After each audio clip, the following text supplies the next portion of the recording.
They clinked glasses like it was some kind of toast to betrayal. Travis raised his beer. Derek gave him a pat on the back.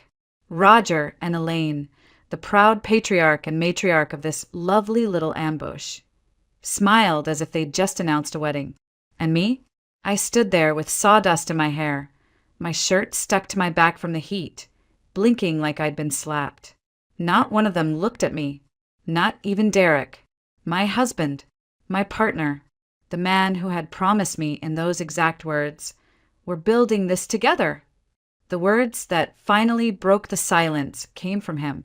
Derek lifted his wine and said, almost casually, "Come on, Jess. You don't even like water." That was it.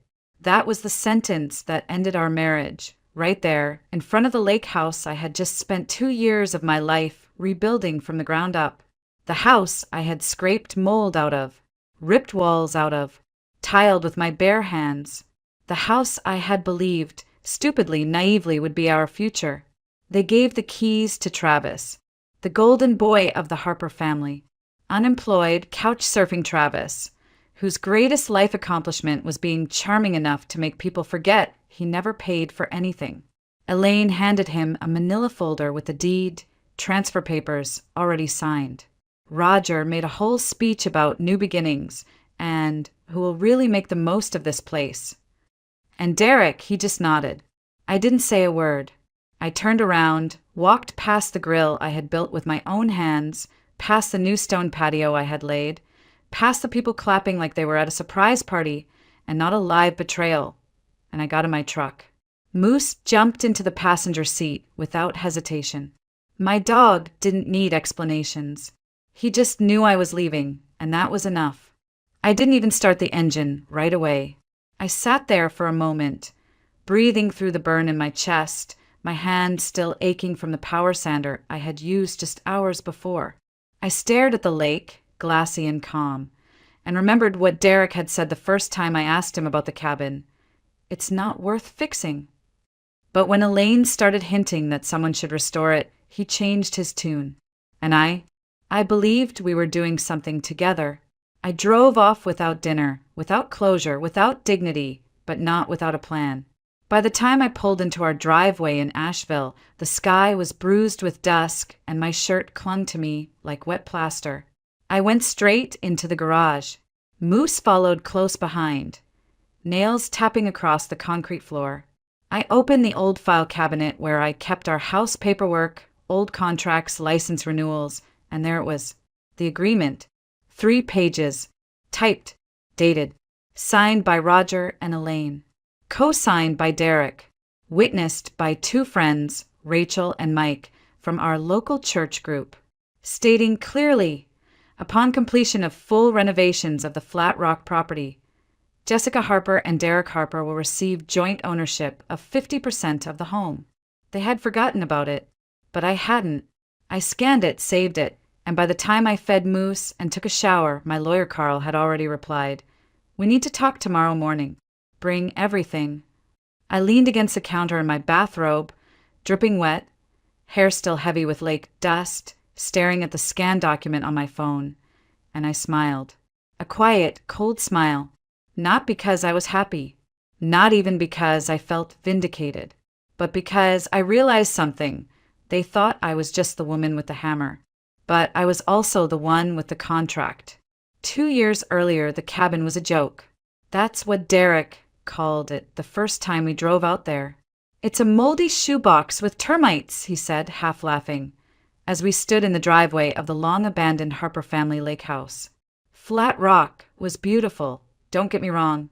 Quiet water, pine trees, crisp morning air. But the cabin itself?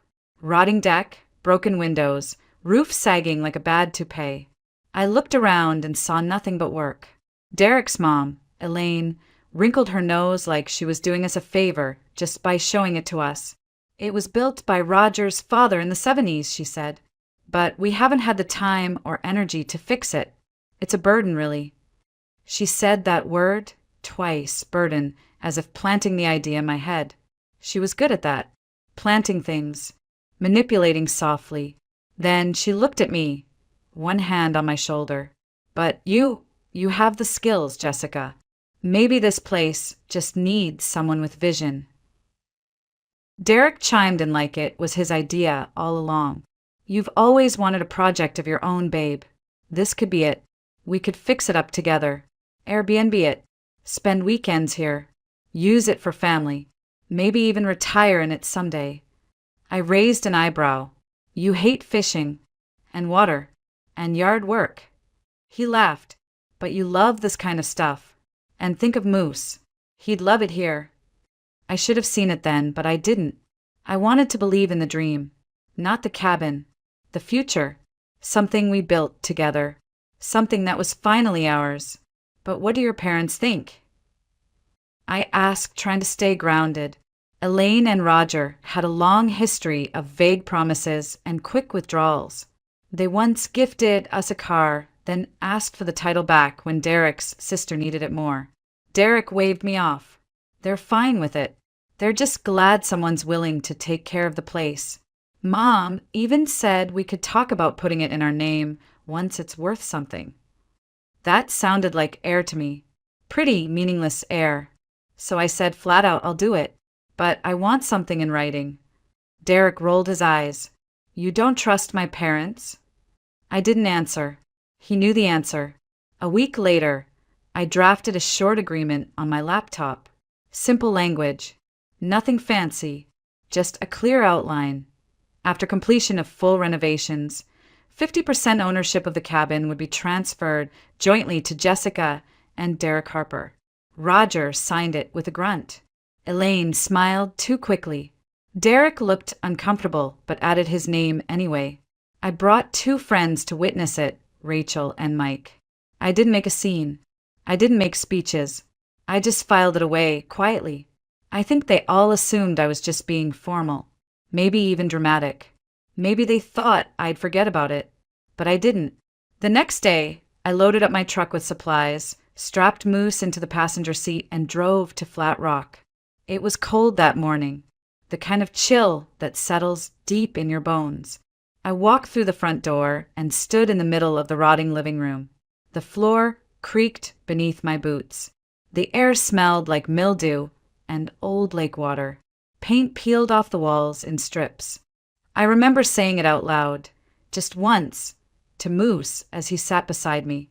Well, buddy, looks like we've got ourselves a monster to tame. He wagged his tail and sneezed. And that was the beginning.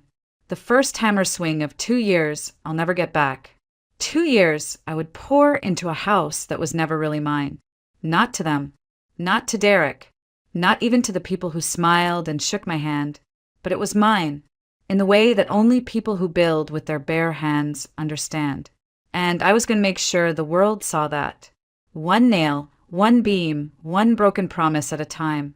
They never came out to help. Not once. In the beginning, I told myself that was fine. This was my project, my vision. Derek had his job in town, his gym routine, his fantasy football league. Elaine and Roger had their backaches and doctor appointments. But as weeks turned into months, their absence started to feel intentional. Like I wasn't just the builder. I was the help. Still, I kept going. Every Friday after work, I'd load up my truck with plywood, insulation, or whatever the next stage needed, and Moose and I would drive down to Flat Rock. Sometimes we'd arrive just as the sun was dipping behind the trees, the lake glinting silver like it was trying to apologize for the state of the house. I'd sleep in the unfinished living room on a cot, bundled in 2 layers of flannel and 1 fleece blanket. Moose would curl up at my feet. No heat, no bathroom, just us. Weekends were for demolition. I ripped out every wire and ran new electrical to code, replaced every window with double pane. I re-leveled the foundation on the north side after discovering water damage, so deep you could push your hand into the wood. I stripped down the roof to the joists and laid new decking, sanded every beam, rebuilt the dock, retiled both bathrooms, including a clawfoot tub that nearly broke my back trying to haul in alone. I installed a brand new HVAC unit by myself during a July heat wave. 104 degrees. I passed out in the kitchen for half an hour and woke up to Moose licking condensation off my face from the ice pack I had grabbed before collapsing. That dog probably saved me that day. There were moments when it felt like I was going insane, talking to myself while setting tile, arguing with nails that wouldn't sit straight, crying in the truck on the drive home, not because I was sad, just bone-tired. Derek? He'd call occasionally, ask how it was going. Once, he brought me lunch and took a few photos for Instagram with a caption like, "Wife's killing it at the lake house." He left before helping me haul up the new kitchen cabinets. Said he had a meeting. But every time I looked at what I'd done, really looked, I felt proud. It was the kind of pride that comes from splinters and grit and too much coffee and not enough sleep. I wasn't just fixing a house. I was restoring something sacred, turning decay into something beautiful, turning promises into planks. It was the most honest work I'd ever done. Moose and I had a rhythm. We'd wake up at 6, stretch, eat some instant oatmeal and get to work. At lunch, we'd sit on the new deck I built overlooking the lake. He'd rest his head on my lap while I scribbled notes into a battered notebook. Materials used, hours logged, weather conditions. I didn't know it then, but those notes would later become crucial evidence. Back then, they were just my way of keeping track. Proof that I was building something real. I never charged a dime, never asked for gas money, never billed for supplies I fronted while waiting for reimbursements that never came. All I wanted was for them to keep their word. And Derek, he just kept saying, "It'll be worth it, babe. Trust me. Mom and Dad are good for it." I nodded, smiled, even kissed him once when he showed up unannounced with takeout and a bottle of wine. For a moment, it felt like maybe this was still about us. But those moments, they got rarer, like the nails in that old floor I had to replace, loosened with time, silent at first. Then suddenly you step wrong and the whole thing gives way. I didn't know it then, but I was about to hit that step, and everything would fall through. The day we finished, I could barely feel my hands. I had spent the night before sanding trim until past midnight, running on lukewarm coffee and stubborn pride. By morning, the cabin looked like something out of a lifestyle magazine. Refinished hardwood floors, fresh paint in soft earth tones, stainless steel kitchen, restored stone fireplace, even a new fire pit by the lake. Everything gleamed like a promise fulfilled. Derek had suggested a small family barbecue. "You've earned it," he said, kissing my temple. "Let's show them what you did." I told him we did it, but even saying it out loud felt off. I had started noticing it by then, the way he said "you" when it was about effort, and "we" when it came to credit. Still, I agreed. Maybe, just maybe, this was the start of everything I'd hoped for. The Harpers arrived in the late afternoon. Elaine brought her signature broccoli casserole no one ever touched. Roger had a cooler of light beer and immediately parked himself in the Adirondack chair I built last spring. I said nothing. Travis showed up early, too early, carrying a six-pack and a duffel bag. I asked if he was staying the night. He winked and said maybe longer. The grill was hot. Laughter echoed. Derek poured drinks like a man proud of something he hadn't earned. Elaine walked through the cabin with a glass of wine, gasping at the transformation. "I never thought it could look this good again," she said, like I had performed some kind of miracle. I smiled. I was tired but proud. This made it feel worth it. Then Roger stood up. He tapped his glass with a fork, clearing his throat like he was about to give a wedding toast. In one hand he held a beer, in the other a set of keys. "We've made a decision," he said, puffing out his chest. "This cabin needs to be used, lived in, appreciated, and we know just the person to do that." He turned. "Travis, it's yours." At first I laughed. I honestly thought it was a joke. Some weird Harper family prank to mess with me for working too hard. But no one else laughed. Elaine clapped softly. Derek raised his drink. Travis gave a fake surprised, "What me?" as if he hadn't known all along. Then he walked up, took the keys from Roger like it was a coronation, and held them up for everyone to see. I looked at Derek. He wouldn't even meet my eyes. I said, "You can't be serious." And that's when he finally looked at me, just for a moment. And with the most patronizing little smile, he said, "Come on, Jess. You don't even like water." That line, it gutted me. Not because it was mean. Because it was rehearsed. Planned. A line someone says when they know exactly what they're doing. The folder Elaine handed Travis had the title, "Transfer Inside." Already signed. The house I rebuilt was never going to be ours. Not to them. Not to Derek. To them, I was just the contractor who didn't charge. The free labor. The tool. People started clapping again. Travis made some joke about fishing rights. Derek laughed. I felt something snap quietly inside me, like a thread being pulled from the inside out. I didn't scream. I didn't cry. I walked back inside, grabbed Moose's leash, clipped it on, and walked straight to my truck. Moose jumped in without hesitation. He didn't bark. He didn't whine. He just looked at me, ears slightly lowered like he knew, like he'd been watching all along. As I drove off, I didn't look in the rearview mirror, but I did feel something I hadn't felt in a long time, clarity. By the time I reached the edge of Asheville, my hands still sticky with wood glue, sweat drying under my collar, I knew what I needed to do. I wasn't going to scream. I wasn't going to beg. I was going to open that file cabinet, and I was going to let the contract speak for me. Carl didn't talk much. That's why I trusted him. I showed up at his office the next morning, still sore, still furious, still trying to wrap my head around what had happened. He was in his late 50s, quiet eyes, the kind of man who doesn't waste breath on sympathy. You bring him facts, he brings you firepower. I handed him the contract. He read it once, then again. No questions, no raised eyebrows, just a quiet, still moment. And then, finally, he looked up and said, "Jessica, you've got them by the throat." I let out a breath I hadn't realized I was holding. He asked for everything, before and after photos, receipts for materials, records of hours worked. I gave him the battered notebook I'd kept from day one, my logbook, a dog-eared ledger filled with dates, supply lists, progress notes, sketches, moisture readings.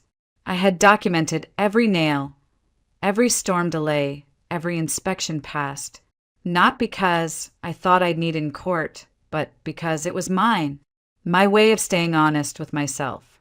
"You were smart to put this on paper," Carl said. "They'll probably try to settle once they get a letter from me." I shook my head. "I don't want their money." He paused. "Then what do you want?" I looked him in the eye. "I want what they promised me." That night, Derek texted me, "We need to talk. You're overreacting." Then he called. I didn't answer. Elaine tried calling too. I blocked her. By morning, Carl had sent a certified demand letter to the Harper family attorney, outlining the breach of contract and demanding the immediate transfer of 50% ownership or full property valuation and payout. He included the notarized document, my work log, and a dozen photographs of the renovation process. In legal terms, it was airtight. The backlash came fast. Travis posted on Facebook that I was tearing the family apart over a cabin I never even lived in. Elaine commented with a broken heart emoji.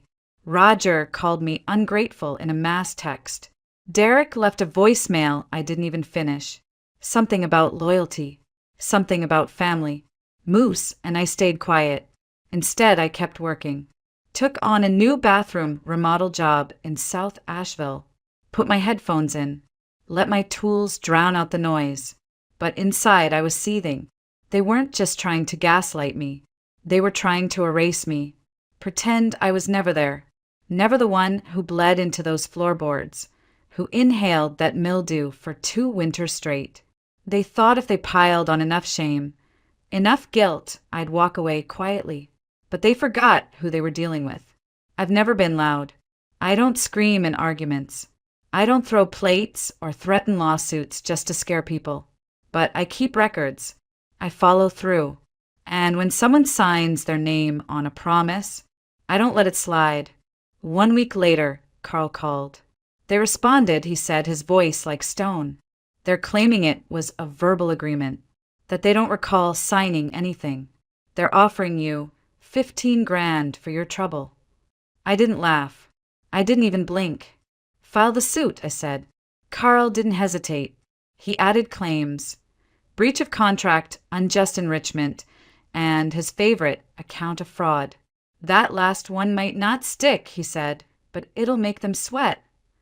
And it did, because for the first time they realized I wasn't bluffing. The hearing was set for a Thursday morning, 8:30 sharp, bench seating, no jury, just a judge, a file folder, and a lifetime of betrayal.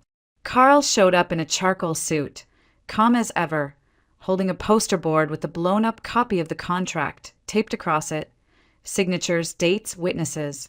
I sat beside him in clean jeans and a gray button-up, hand steady on my lap. Moose waited in the truck with the windows cracked. I didn't want to bring chaos into the room, just truth. Roger and Elaine looked smaller than I remembered. Derek sat 2 rows behind them, arms folded, eyes darting everywhere but toward me. No Travis. Of course. The judge took exactly 12 minutes to skim the case file before turning to Roger. Did you sign this contract, Mr. Harper? Roger cleared his throat. Yes, Your Honor, but I didn't fully understand. You're a grown man, the judge said, cutting him off. You signed it. You're responsible for that. Elaine stared at her lap. Derek leaned forward like he wanted to disappear into the carpet. No one said a word after that. Outside the courtroom, their attorney offered us $30,000. Carl didn't even look at me. He already knew my answer. We'll see you at trial, he said. That weekend, Derek served me divorce papers. Apparently, standing up for myself made me combative, unyielding, and my personal favorite, no longer aligned with the family's values. He wanted half of everything. The savings, the house in Asheville, even part of the truck I had paid off 5 years before we met. He also requested primary custody of Moose, which made me laugh out loud for the first time in days. That dog wouldn't go near him, but it got worse. A few days later, Carl called with a flat voice I'd only heard once before, when he told a landlord client their building had asbestos. You might want to sit down, he said. He forwarded me an email chain uncovered during discovery. Their side had failed to redact the attachments. It was supposed to be privileged, but someone had slipped. The chain was between Derek, Elaine, Roger, and their family attorney. The earliest email dated back over a year. Elaine wrote, "We need to be careful how we handle Jessica. She's useful, but we can't let her think she has rights." Derek responded, "She won't. She's focused on the work." Then came the one that hit like a fist. "He'll be too busy working to notice," Derek had written. They didn't even bother to get my pronouns right. I was just he. Just the labor, the free muscle, the tool with a name. In another message, Travis joked, "Jess is flipping that cabin like it's hers." "LOL." Elaine replied, "Well, she thinks it is." My lungs hurt reading those words. For 2 years, I had believed I was building something for my future. Our future. I had stood on scaffolding in the snow, pulled nails with frozen fingers, and stained deck boards by flashlight, not for money, not for fame, but for family. And they were laughing behind my back. They called me boring, predictable, too quiet to ever make noise. They were wrong. Carl updated the complaint, added the emails, and requested a motion for punitive damages. The judge accepted it. That same day, Derek's lawyer called Carl privately to ask if we'd consider mediation. I didn't even let him finish the sentence. "We'll attend," Carl said, but only to listen. At the mediation, Roger looked sickly. Elaine wore a fake smile over clenched teeth. Derek looked anywhere but at me. Their offer? $60,000. I looked at Carl. "No discount," I said. "I want half the value of the home, or I want the house." They went silent. That night, I found out Derek had already emptied our joint account 2 days before filing for divorce. Claimed it was for legal fees. Carl filed a motion to freeze assets. We won. And just like that, their walls began to crack. But it wasn't over yet, because there was one more lie, one more betrayal hiding in the walls. And this time, it didn't come from Derek. It came from Roger. The phone call came from a man named Steve. I didn't know him. He said he was a local investor, someone who bought, renovated, and flipped lakefront properties around Flat Rock. Said he'd seen the Harper cabin before the renovation and again after. He was impressed, curious. Then his tone changed. You know Roger took out a lien on that house, right? My stomach dropped. He sent me the records. It was real. 6 months before I finished the renovation, Roger had secretly borrowed $140,000 against the property through a private lender. Used the house I was still actively rebuilding as collateral. Without telling Derek. Without telling Elaine. Certainly without telling me. Carl's response was swift. An emergency motion. The contract.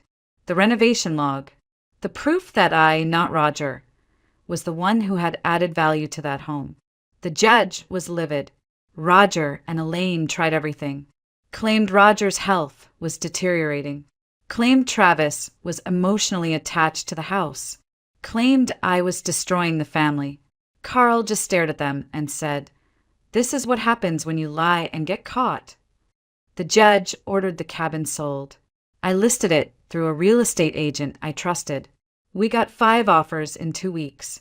The winning bid, $445,000 cash. Roger and Elaine filed an appeal. It was denied. At closing, the court froze half the proceeds, my share. Derek tried to contest it in the divorce court, said he was entitled to part of my portion. But Carl had anticipated that. Months earlier, he had helped me legally separate our finances the moment Derek started acting strange. That money was untouchable. After taxes, fees, and legal costs, I walked away with just over $186,000. Roger and Elaine's half? Gone. The $140,000 lien got paid first, then back taxes, then attorney fees, then penalties. In the end, they walked away with less than $25,000. Travis, who never had any legal claim to begin with, got nothing. The court shut his petition down without a second glance. He skipped town after that. Rumor was he moved in with a buddy in Tennessee. No one's seen him since. Derek lost more than money. He lost his job after Carl handed over the email chain to his employer, a firm that emphasized ethics and integrity. Turns out, helping your parents defraud your spouse doesn't look great on your HR file. Melissa got let go 2 weeks later, too. The nonprofit she worked for didn't appreciate her referring to her husband as a hammer with legs. She wanted Moose. Said the dog was part of the family. But when she got him for a week, he peed on her bed 3 nights in a row. She dropped him off at my job site and never looked back. 1 week later, I closed on a small ranch home outside Asheville. Modest, but mine. I built a new workbench in the garage, put up a fence, planted apple trees, and finally fixed the old rocking chair my grandmother left me. Moose claimed the backyard like it was his kingdom. It rained one night. I let Moose out and stood on the porch, listening to the wind rattle the trees. A few days later, an unmarked envelope arrived in my mailbox. Inside was a photo of the cabin before I'd fixed it. Moldy, crooked, forgotten. On the back, in thick black marker, were 5 words. Hope it was worth it. I stared at it for a long time. Then I smiled, because it was. They thought I was just the woman with the hammer. But I kept the records. I kept my word. I kept the contract. And in the end, I took back everything they tried to steal.